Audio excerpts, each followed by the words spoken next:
Sabe, já parou pra pensar como se constrói uma cidade do zero, no meio do sertão, movido só por um sonho? Pois é, hoje a gente vai mergulhar na história incrível de Bataguaçu, uma cidade que nasceu da visão e da coragem de algumas pessoas que transformaram o impossível em um lar próspero. Nasceu um construtor de sonhos reais. Essa frase, dita em homenagem a um dos fundadores de Bataguaçu, é o ponto de partida perfeito para nossa história.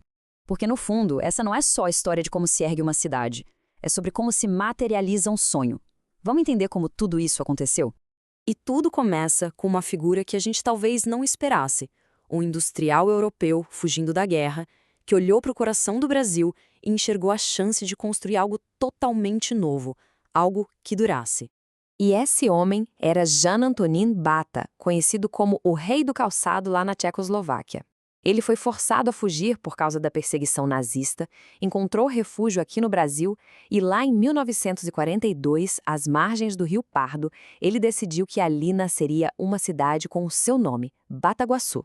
Só que uma visão, por mais grandiosa que seja, precisa de gente no terreno para virar realidade, né? E é aqui que entram duas figuras que são, assim, absolutamente fundamentais. Um casal que dedicou a vida para moldar a alma da cidade. A gente vai ver como essa dupla funcionava. E aqui está a parceria perfeita, sabe? De um lado, o Enio Martins, o líder político, a força que abriu estradas, que brigou pela emancipação. Do outro, a Diva Martins, a educadora, a alma que cuidou da cultura, da educação, das pessoas. Juntos, eles eram os verdadeiros pilares em que a comunidade se apoiou para crescer. Agora, vamos tentar imaginar o tamanho do desafio. Não tinha nada, absolutamente nada. Era preciso construir tudo do zero, num lugar isolado, contando só com a garra e a determinação das primeiras famílias que chegaram. Olhem só para esse número. Em 1953, Bataguaçu não passava de uma vilinha, com apenas 30 casas de madeira. Moravam ali umas 200 pessoas.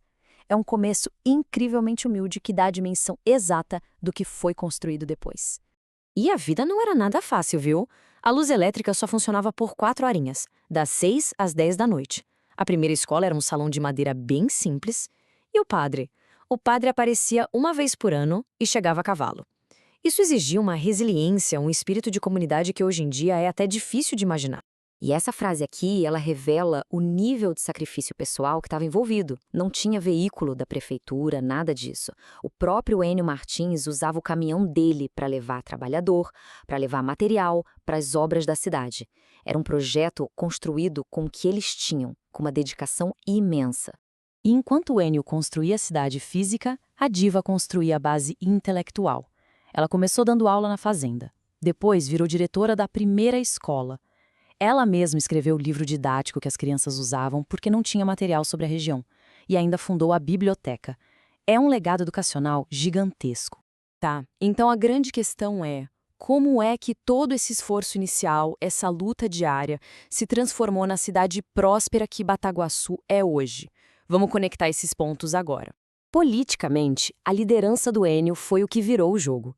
Depois de uma visita do governador em 1953, ele conseguiu a promessa da emancipação. No mesmo ano, a lei foi assinada e, em 1955, Enio Martins se tornou o primeiro prefeito eleito. Ali, Bataguaçu ganhava de vez sua identidade política. E essa tabela ilustra de um jeito brilhante o impacto conjunto deles dois. O Enio trouxe a infraestrutura, a primeira prefeitura, a energia elétrica vinda de São Paulo. A Diva trouxe a cultura e a educação, o primeiro ginásio e até o poema que virou o hino da cidade. Fica muito claro que uma comunidade próspera precisa das duas coisas, da estrutura física e da alma cultural. E o resultado de toda essa base sólida? Bom, ele está bem aqui, visível para todo mundo. De uma comunidade de 200 pessoas para mais de 23 mil habitantes. É um crescimento absurdo que só comprova o sucesso daquele sonho inicial. Mas a gente sabe que uma cidade é muito mais do que números e prédios, né? O legado mais profundo que esses pioneiros deixaram foi o espírito, foi a alma da comunidade. Esse detalhe, pessoal, sobre a Diva é muito, muito revelador. Ela transformava qualquer pequena ocasião numa celebração.